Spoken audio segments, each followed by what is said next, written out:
सुनैना और सुरेखा ये दोनों देवरानी जेठानी थी। जेठानी सुनैना नौकरी भी करती थी और देवरानी सुरेखा ये घर संभालती। उनका परिवार बहुत बड़ा था। सास ससुर और उन दोनों के बच्चे कुल मिलाकर 10 लोग घर में रहते और अब बहुत साल बाद उनकी बुआ सास अपने भाई के घर रहने आई थी। सुबह उठने के बाद बुआ सास ने देखा कि सुनैना फटाफट अपने काम कर रही थी। सुरेखा ने नाश्ता बनाया और वह नाश्ता सुनैना ने सबको परोसा। उसके बाद सुनैना ने अपना टिफिन पैक किया और वह काम पर निकल गई। सुरेखा ने वापस दोपहर का खाना तैयार किया और थोड़ा वक्त अपनी सास और बुआ सास के साथ बैठी रही। बुआ सास से रहा नहीं गया।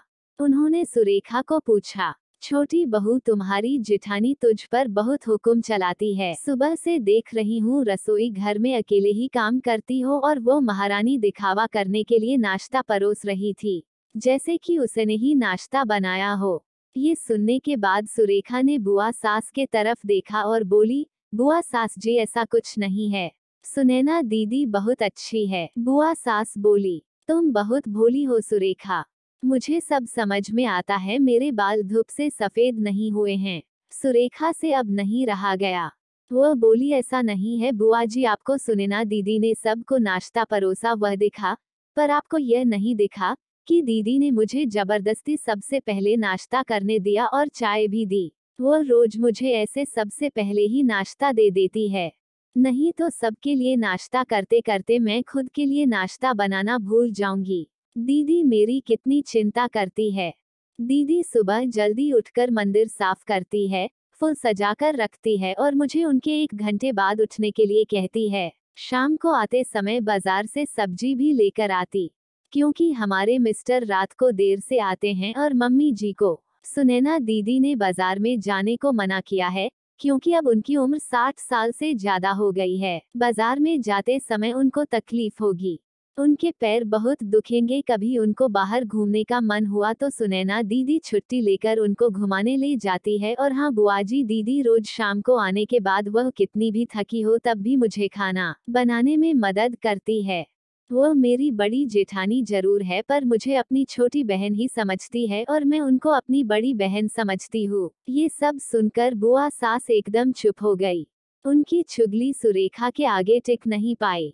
शाम को सुनैना सब्जी की थैली सुरेखा के पास देते हुए बोली, सब्जी के साथ तुम्हारे मनपसंद लेखक की किताब भी उसमें है। ये सुनकर सुरेखा खुश हो गई। सुनैना को थैंक यू बोलकर सब्जी की थैली किचन में रखकर वह अपने रूम में चली गई। उतने में बुआ ने सुनैना को आवाज दी, बड़ी बहू जरा यह आना। वह बोली, सुनैना तू इतनी मेहनत करके पैसे कमाती है और ऐसे फालतू में किताब खरीदी करके मुफ्त का खर्चा करती हो, वह भी अपनी छोटी देवरानी के लिए। वह ऐसे भी घर में बैठकर करती क्या है? तुम दिन भर मेहनत करती हो और वह घर में आराम करती है। इस पर सुनैना हंसकर बोली, क्या बुआजी आराम? और सुरेखा, उसे तो कहने पर भी वह आराम करती नहीं। सुबह उठकर बेचारी काम करती रहती है। सबका मनपसंद खाना, मेरे और उसके मिलाकर 4 बच्चों का टिफिन, सब वही तो करती है। और तब भी उसके चेहरे पर हमेशा आनंद दिखता है। सुबह की चाय पीने के लिए उसके पास वक्त नहीं रहता। दोपहर को जब बच्चे घर आते हैं तो उनका खाना, होमवर्क सब वही देखती है। इसलिए मुझे बच्चों का टेंशन नहीं है और इसलिए ही मैं ऑफिस में मन लगाकर काम कर पाती हूँ। कुछ दिन पहले ही मुझे प्रमोशन मिला है। इसके अलावा मम्मी जी और पापा जी की दवाइयाँ कभी खत्म हो गई और कभी लाने की हो तो वही ध्यान में रखती है। घर में कोई मेहमान आए तो उनकी मेहमान नवाजी भी वो वही करती है। बुआ जी, घर और बच्चे संभालना छोटी बात नहीं है।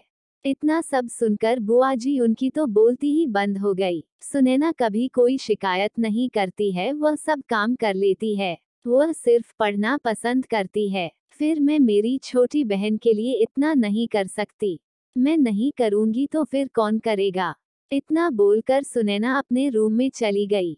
ये सब बोलना सुनैना की सास पीछे खड़े होकर सुन रही थी। वह बुआ के पास आई और बोली, जीजी ये दोनों देवरानी जेठानी जरूर है, लेकिन उनका रिश्ता 2 सगी बहनों से ज्यादा पक्का है। मेरे घर की मजबूत दीवारें हैं ये दोनों। पहले मैं भी एक बुरी सास थी, हमेशा इन दोनों में झगड़ा लगाने का प्रयास करती थी, पर ये दोनों के प्यार के आगे मैं भी हार गई।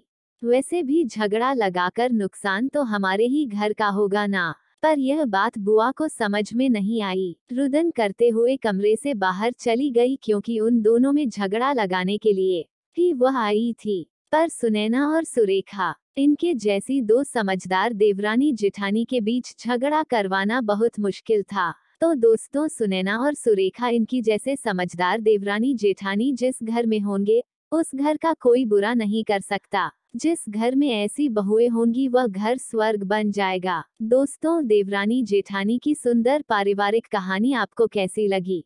दोस्तों, वीडियो देखने के लिए बहुत बहुत धन्यवाद। दोस्तों, चैनल को लाइक, शेयर, कमेंट और सब्सक्राइब जरूर करें। धन्यवाद।